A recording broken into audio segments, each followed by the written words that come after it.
وَإِذْ قُلْتُمْ يَا مُوسَىٰ لَن نَّصْبِرَ عَلَىٰ طَعَامٍ وَاحِدٍ، یاد کرو جب کہ تم نے کہا تھا اے موسیٰ ہم ایک کھانے پر تو صبر نہیں کر سکتے، کھا کھا کے بکھتا گئے ہیں من و سلوہ۔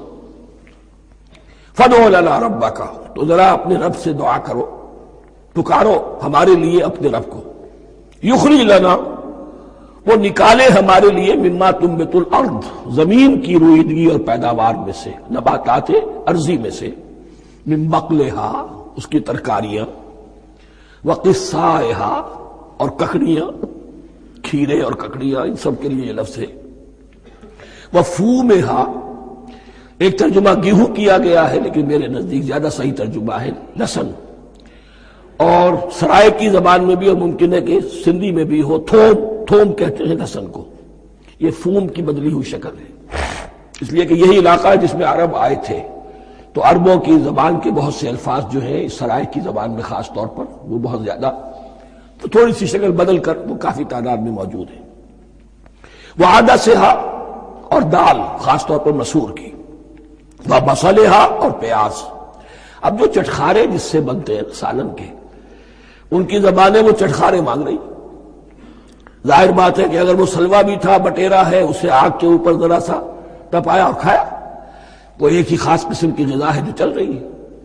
اسی طرح من جو ہے وہ ایک خاص قسم کا سیریل ان کے لیے بن گیا ہے، لیکن یہ جو چٹخارے ہیں یہ تو لہسن سے ہے، پیاز سے ہے، ترکاریوں سے ہے، ان تمام چیزوں سے، دال کا اپنا ایک ذائقہ ہے۔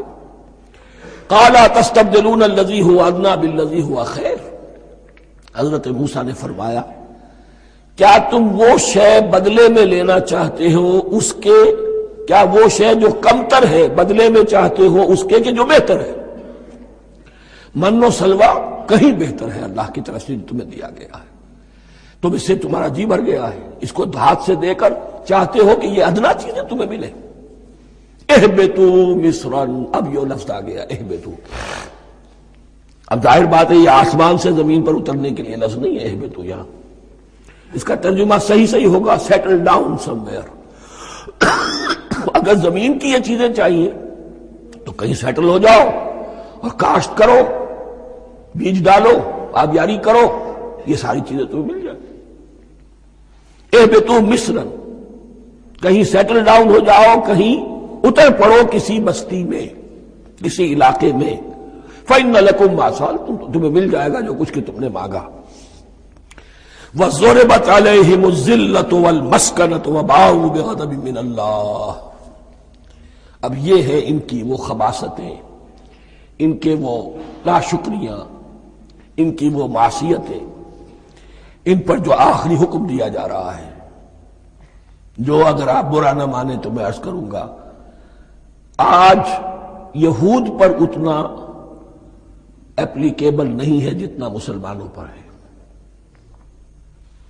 ضربت علیہم الذلۃ والمسکنۃ وباؤوا بغضب من اللہ، ذلت اور مسکنت، کم ہمتی ان پر تھوپ دی گئی، ضربت علیہم، it was heaped upon them، the humiliation was heaped upon them، ضربت علیہم الذلۃ والمسکنۃ وباؤوا بغضب من اللہ، اور وہ اللہ کا غضب لے کر لوٹے۔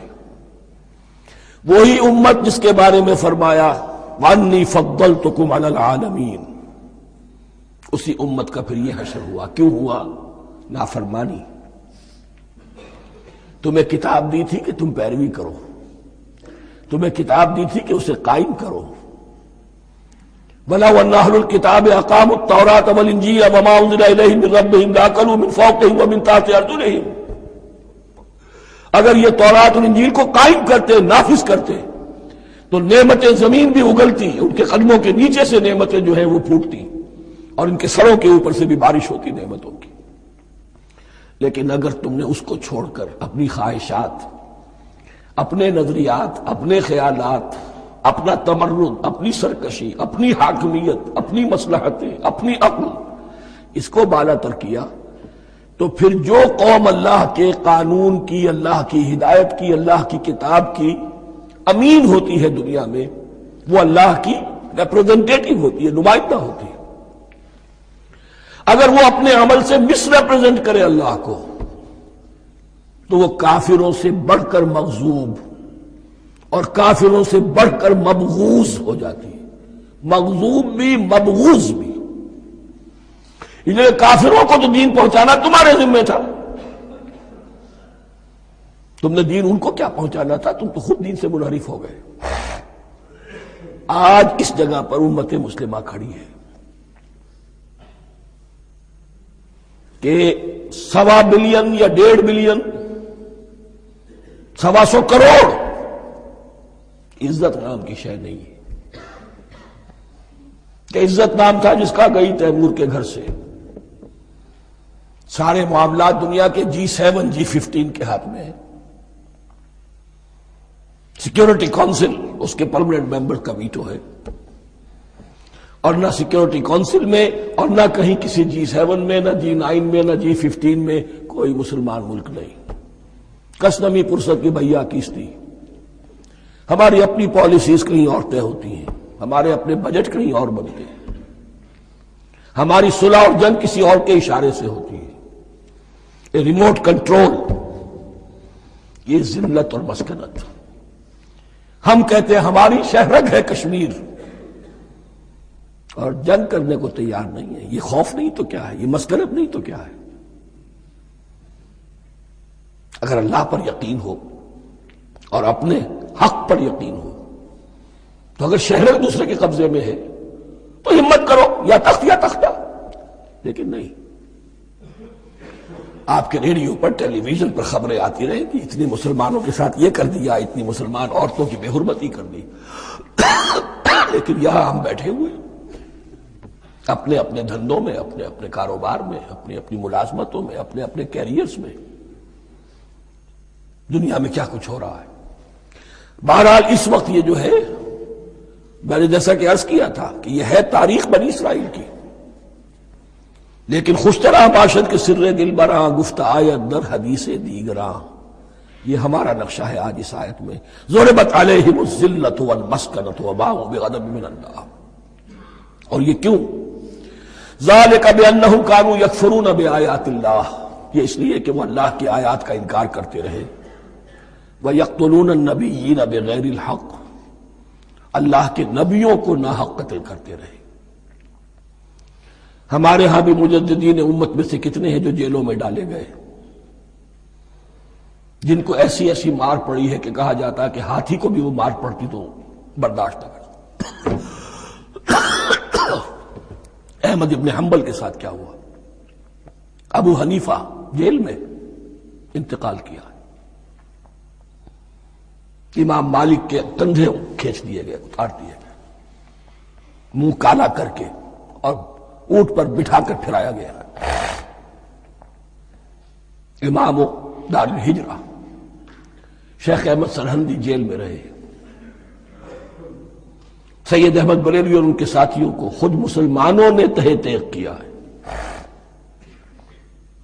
بہرحال یہ داستانیں ہیں، اب نبی تو کوئی نہیں آئے گا، ان کے ہاں نبی تھے، ہمارے ہاں مجددین ہیں، علماء حق ہیں، جیسے کہ حدیث بھی ہے علماء امتی کا انبیاء بنی اسرائیل، تو جو انہوں نے انبیاء کے ساتھ کیا ہم نے مجددین اور علماء کے ساتھ کیا۔ ذالک بما عصوا وکانوا یعتدون، اور یہ ہوا ان کی نافرمانیوں کی وجہ سے اور حد سے تجاوز کرنے کی وجہ سے۔ اللہ تعالیٰ تو ظالم نہیں، اللہ نے تو اونچا مقام دیا تھا، ہمیں بھی خیر امت قرار دیا، کنتم خیر امت اخرجت للناس تأمرون بالمعروف وتنہون عن المنکر وتؤمنون باللہ۔ اب اگر ہم نے وہ اپنا مشن چھوڑ دیا تو ذلت اور مسکنت وہ ہمارا مقدر بن گئی۔ اللہ کا قانون اور اللہ کا عدل بے لاگ ہے، وہ فرام امہ ٹو امہ چینج نہیں ہوتا۔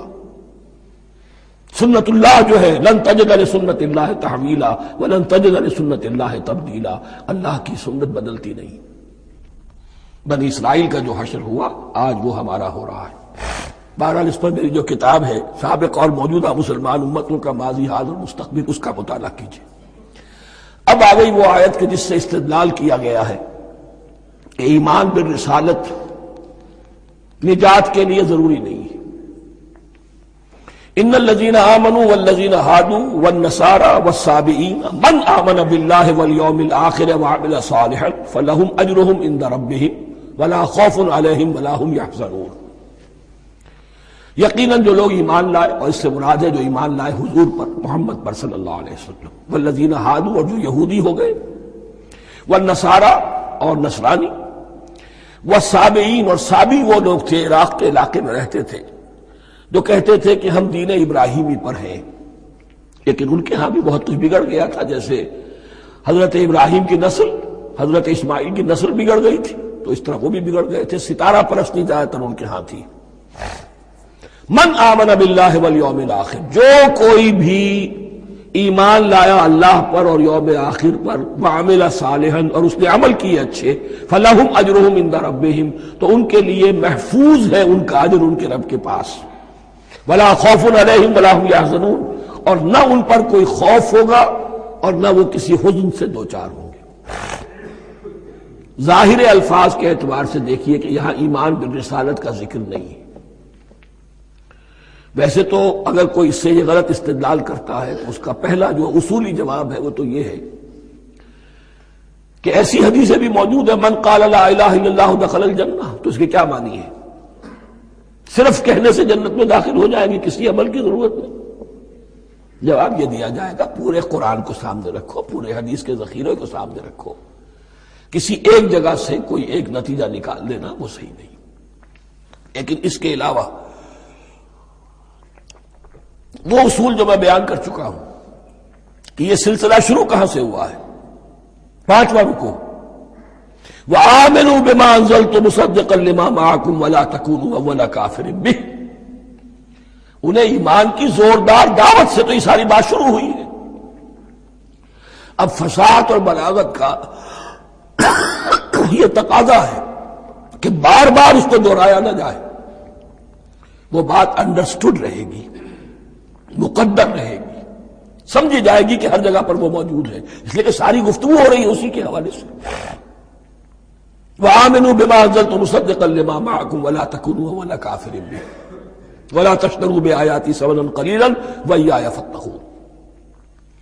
اس حوالے سے یوں سمجھیے اب اس آیت کو کہ یہاں پر کچھ الفاظ محذوف مانے جائیں گے. ان الذين آمنوا والذين هادوا والنصارى والصابئين من آمن بالله واليوم الآخر وعمل صالحا في أيامهم فلهم أجرهم عند ربهم ولا خوف عليهم ولا هم يحزنون. ہر دور میں جبکہ ابھی حضرت عیسیٰ نہیں آئے تھے تو جو بھی یہودی تھے اس وقت تک، حضرت موسیٰ کے ماننے والے، وہ جو بھی اللہ پر ایمان رکھتے تھے اور نیک عمل کرتے تھے، آخرت کو مانتے تھے، ان کی نجات ہو جائے گی. لیکن حضرت عیسیٰ کے آنے کے بعد ان کو نہیں مانا، اب وہ کافر قرار پائے. لیکن اب حضرت عیسیٰ کے آنے کے بعد جب تک حضور نہیں آئے جو بھی مانتا ہے، لیکن یہ کہ شرط یہی ہوگی کہ اپنے اپنے زمانے میں، اصل میں نفی جس بات کی جا رہی ہے وہ یہ ہے کہ یہ نہ سمجھو کہ کسی گروہ میں ہونے سے نجات ہوتی ہے. نجات کسی گروہ میں ہونے کی وجہ سے نہیں ہے، نجات کی بنیاد ایمان اور عمل صالح ہے. کسی رسول پر ایمان لانا اپنے دور کے رسول پر وہ تو لازم ہے، لیکن یہ ہے کہ اس پر ایمان تو لے آئے اور وہ عمل صالح نہیں ہے تو نجات نہیں ہوگی. تو یہ اپنے اپنے دور میں، اپنے اپنے زمانے میں ہر امت کے لیے، وَلِكُلِّ أُمَّةٍ أَجَلٌ، قرآن مجید کے ایک مقام پر آیا ہے، ہر امت کے لیے ایک خاص معین مدت ہے. اس معینہ مدت میں اب ظاہر بات ہے جو لوگ حضور کی بعثت سے پہلے فوت ہو گئے ان پر تو کوئی ذمہ داری نہیں تھی حضور پر ایمان لانے کی. اور ایسے لوگ تھے، ایسے موحدین مکے میں موجود تھے جو یہ کہتے تھے کعبے کے پردے پکڑ پکڑ کر، اے اللہ ہم صرف تجھے پوجنا چاہتے ہیں، صرف تیری بندگی کرنا چاہتے، لیکن جانتے نہیں کیسے کریں. یہ بات موجود تھی اور ان کا انتقال بھی ہو گیا. یہ زید، سعید ابن زید، سعید جو حضرت عمر کے بہنوئی تھے اور وہ عشرہ مبشرہ میں سے ہیں، ان کی اہلیہ حضرت فاطمہ بنت خطاب، ان دونوں کے ایمان کو اللہ نے ذریعہ بنایا حضرت عمر کے ایمان کا. اور یہ والد تھے سعید کے زید، وہ یہ کہتے ہوئے دنیا سے چلے گئے حضور کی ابھی بعثت ہی نہیں ہوئی تھی. اے اللہ میں صرف تیری بندگی کرنا چاہتا ہوں، کیسے کروں یہ نہیں جانتا۔ اسی کو ذہن میں رکھیے، اہدنا الصراط المستقیم جو میں نے کہا تھا، ایک سلیم الفطرت انسان، سلیم العقل انسان توحید تک پہنچ جاتا ہے، آخرت کو پہچان لیتا ہے، لیکن اب کیا کروں؟ اس شریعت کے لیے، ان احکام کے لیے وہ دستے سوال دراز کرنے پر مجبور ہے۔ الحمدللہ رب العالمین الرحمن الرحیم مالک یوم الدین ایاک نعبد و ایاک نستعین اہدنا الصراط المستقیم۔ اسی صراط المستقیم کی دعا کا یہ جواب اب آئے گا، شروع ہوگا سورہ بقرہ سے، یہ کرو یہ نہ کرو، یہ فرض ہے، یہ تم پر لازم کیا گیا، یہ چیز حرام کی گئی، وغیرہ وغیرہ۔ ان الذين آمنوا والذين هادوا والنصارى والصابئين من آمن بالله واليوم الآخر وعمل صالحا، اور محذوف الفاظ فی ازمنتہم، اپنے اپنے زمانے میں، یا فی ایامہم، فلہم اجرہم عند ربہم ولا خوف علیہم ولا هم یحزنون۔ وَإِذْ أَخَذْنَا مِيثَاقَكُمْ وَرَفَعْنَا فَوْقَكُمُ الطُّورَ، اور ذرا یاد کرو جب کہ ہم نے تم سے عہد لیا، قول و قرار لیا، اور تمہارے اوپر اٹھا دیا طور کو، پہاڑ کو۔ جب تورات دی گئی تو اس وقت ایک کیفیت معجزانہ طور پر ایسی پیدا کی گئی، ان کے اوپر ایک روب ڈالنے کے لیے اور خشیت قلب میں پیدا کرنے کے لیے کوہ طور اٹھا کر معلق کر دیا گیا۔ اس وقت کہا گیا خذوا ما آتیناکم بقوۃ، تو اس قول و قرار کے وقت ایک معجزے کی شکل یہ ہوئی تھی۔ وَإِذْ أَخَذْنَا مِيثَاقَكُمْ وَرَفَعْنَا فَوْقَكُمُ الطُّورَ خُذُوا مَا آتَيْنَاكُمْ بِقُوَّةٍ وَاذْكُرُوا مَا فِيهِ لَعَلَّكُمْ تَتَّقُونَ، پکڑو اس کو مضبوطی کے ساتھ جو ہم نے تمہیں دیا ہے، اس حدیث، اس کتاب کو، تورات کو، اس شریعت کو، ان احکام کو۔ وَاذْكُرُوا مَا فِيهِ، اور یاد رکھو اسے جو کچھ کہ اس میں ہے، لَعَلَّكُمْ تَتَّقُونَ، تاکہ تم بچ سکو۔ ثُمَّ تَوَلَّيْتُم مِّن بَعْدِ ذَلِكَ، پھر تم نے روگردانی کی اس کے بعد، اس میثاق کو توڑا، میثاق الست کو توڑا تھا، اور دوسرے یہ میثاق شریعت جو تم سے لیا گیا اس کو بھی توڑا۔ ثم توليتم من بعد ذلك فلولا فضل الله عليكم ورحمته لكنتم من الخاسرين، پھر اگر اللہ کا فضل تمہارے شامل حال نہ ہوتا اور اس کی رحمت تمہاری دستگیری نہ کرتی رہتی، بار بار تمہیں معاف کیا، تمہیں مہلت دی، تو اگر یہ چیز نہ ہوتی تو اسی وقت سے تم خسارہ پانے والے اور تباہ ہونے والے ہو جاتے۔ وَلَقَدْ عَلِمْتُمُ الَّذِينَ اعْتَدَوْا مِنْكُمْ فِي السَّبْتِ، اور تمہیں خوب معلوم ہے تم میں سے وہ لوگ جنہوں نے سبت کے قانون کو توڑا، حد سے تجاوز کیا۔ یہ واقعہ تفصیل کے ساتھ سورہ اعراف میں آئے گا کہ ان کی شریعت میں ہفتے کا روز معین کر دیا گیا تھا، کوئی دنیاوی کام نہیں ہوگا۔ آج بھی وہ لوگ جو ہے سبت کو، جو بھی پریکٹسنگ جیوز ہیں، وہ اس کی پابندی کرتے ہیں اور بڑی شدت سے کرتے ہیں۔ لیکن ایک زمانے میں ایک خاص ان کا قبیلہ تھا کہ جس نے ایک بڑے ہی شرعی ہیلا ایجاد کر کے اس قانون کی دھجیاں بکھیری، تفصیل ہم پڑھیں گے سورہ اعراف میں۔ وَلَقَدْ عَلِمْتُمُ الَّذِينَ اعْتَدَوْا مِنْكُمْ فِي السَّبْتِ، اور تمہارے علم میں ہے تمہارے وہ لوگ کہ جنہوں نے سبت کے قانون کے ضمن میں خلاف ورزی کی، فَقُلْنَا لَهُمْ كُونُوا قِرَدَةً خَاسِئِينَ، تو ہم نے کہہ دیا ان کو کہ ہو جاؤ ذلیل بندر، ان کی شکلیں بس کر دی گئی، انہیں بندروں کی شکل میں تبدیل کر دیا گیا۔ فَجَعَلْنَاهَا نَكَالًا لِمَا بَيْنَ يَدَيْهَا، پھر ہم نے اس واقعے کو یا اس بستی کو ایک بنا دیا مثال، لوگوں کے لیے ان کی عبرت کے سامان بنا دیا، ان کے لیے بھی جو سامنے موجود تھے اس زمانے کے لوگ، اور ان کے لیے بھی جو بعد میں آنے والے تھے۔ وَمَوْعِظَةً لِّلْمُتَّقِينَ، اور اسے ایک نصیحت، ایک سبق آموزی کی بات بنا دیا اہل تقویٰ کے لیے۔ وَإِذْ قَالَ مُوسَىٰ لِقَوْمِهِ إِنَّ اللَّهَ يَأْمُرُكُمْ أَن تَذْبَحُوا بَقَرَةً، اور یاد کرو جب کہ موسیٰ نے اپنی قوم سے کہا یقیناً اللہ تمہیں حکم دیتا ہے کہ گائے کو ذبح کرو۔ یہ واقعہ میں پہلے آپ کو بتا دوں، پھر ہم یہ آیات تیزی سے پڑھ لیں گے۔ بنی اسرائیل میں ایک شخص قتل ہو گیا، عامیل نامی، اور قاتل کا پتہ نہیں چل رہا تھا۔ اللہ تعالیٰ نے حضرت موسیٰ کے ذریعے سے حکم دیا کہ ایک گائے کو ذبح کرو اور اس کے جسم کے ایک ٹکڑے سے اس مردے کو چھوؤ، وہ جی اٹھے گا اور وہ بتا دے گا میرا قاتل کون ہے۔ اب یہ کہ یہ معجزات کی شکل ہے جو بار بار آ رہے ہیں، اور سابق اس امت کے اندر معجزات کا آپ کو بہت عمل دخل ملے گا۔ اس میں ایک تو یہ کہ گائے کو ذبح کرنا، وہ گائے کے تقدس کا جو ان کے دل میں ذہن میں تھا، تو ذبح کرنے سے اس کے اوپر بھی گویا کہ ایک تلوار چلائی گئی، اور پھر انہیں دکھا بھی دیا گیا کہ ایک آدمی زندہ بھی ہو سکتا ہے، بعد سے بعد الموت کا بھی ایک نقشہ دکھا دیا گیا انہیں۔ لیکن انہیں جب یہ حکم ملا اور ان کے دلوں کے اندر وہ بچڑے کی اور گائے کی تقدیس جو ہے وہ پلی ہوئی تھی، اب انہوں نے سوال کر کے کسی طریقے سے بچنے کے لیے مین میخ نکالی، کیسی گائے ہو، کیا رنگ ہو، کس طرح کی ہو، کس عمر کی ہو۔ بالآخر یہ کہ جب ہر طرف سے گھیراؤ ان کا ہو گیا اور سب چیزیں جو ہیں ان کے سامنے واضح کر دی گئیں، تب انہوں نے یوں سمجھیے چاروں ناچار بادل ناخواستہ اس حکم پر عمل کیا۔ بس اب ترجمہ کر لیجئے۔ وَإِذْ قَالَ مُوسَىٰ لِقَوْمِهِ إِنَّ اللَّهَ يَأْمُرُكُمْ أَن تَذْبَحُوا بَقَرَةً، اور یاد کرو جب کہ موسیٰ نے کہا اپنی قوم سے کہ اللہ حکم دیتا ہے تمہیں کہ ایک گائے کو ذبح کرو۔ قَالُوا أَتَتَّخِذُنَا هُزُوًا، انہوں نے کہا کہ آپ ہمارے ساتھ کوئی ٹھٹھا کر رہے ہیں، مذاق اڑا رہے ہیں، یہ کیا بات آپ کہہ رہے ہیں؟ قَالَ أَعُوذُ بِاللَّهِ أَنْ أَكُونَ مِنَ الْجَاهِلِينَ، فرمایا میں اللہ کی پناہ طلب کرتا ہوں اس سے کہ میں جاہلوں میں سے ہو جاؤں، کہ میں ان دین کے معاملات کے اندر استہزاء اور تمسخر کو شامل کر دوں۔ قالوا ادع لنا ربك يبين لنا ما هي، اب انہوں نے کہا اچھا ایسی بات ہے تو ذرا اپنے رب سے دعا کیجئے کہ وہ ہم پر واضح کر دے کہ وہ کیسی ہو۔ قال انه يقول، حضرت موسیٰ نے فرمایا اللہ تعالیٰ فرماتا ہے انها بقرۃ لا فارض ولا بکر، وہ ایک ایسی گائے ہونی چاہیے کہ جو نہ بوڑھی ہو نہ بالکل بچیا ہو، عوان بین ذالک، ان کے بین بین ہو۔ فَفَعَلُوا مَا تُؤْمَرُونَ، تو اب کر گزرو جو تمہیں حکم دیا گیا۔ قَالُوا ادْعُ لَنَا رَبَّكَ يُبَيِّن لَنَا مَا لَوْنُهَا، اب انہوں نے پھر کہا ذرا ایک دفعہ اور دعا کیجئے اپنے رب سے، وہ ہمیں بتا دے اس کا رنگ کیسا ہونا چاہیے۔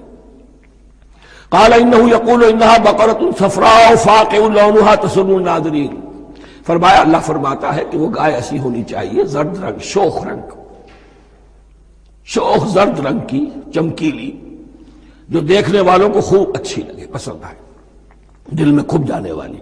اب جو زیادہ سے زیادہ ان کے ہاں مقدس سمجھے جاتے تھی گائے، رفتہ رفتہ سوال کر کے اگر پہلے ہی حکم پر وہ کر دیتے تو کسی بھی گائے کو ذبح کر دیتے، لیکن یہاں گھیراؤ ان کا ہو رہا ہے کہ جس کی تقدس کا ان کے ذہن میں زیادہ سے زیادہ تاثر ہے اسی کو واضح کیا جائے۔ قالوا ادع لنا ربك يبين لنا ما هي، پھر انہوں نے کہا ذرا اللہ سے دعا کیجئے اور وہ ہمیں یہ بتائے کہ وہ کیسی ہو۔ ان البقرہ تشابہ علینا، یقیناً ہم کچھ شبہ میں پڑ گئے ہیں، یہ گائے کا معاملہ مشتبہ ہو گیا ہے ہم پر۔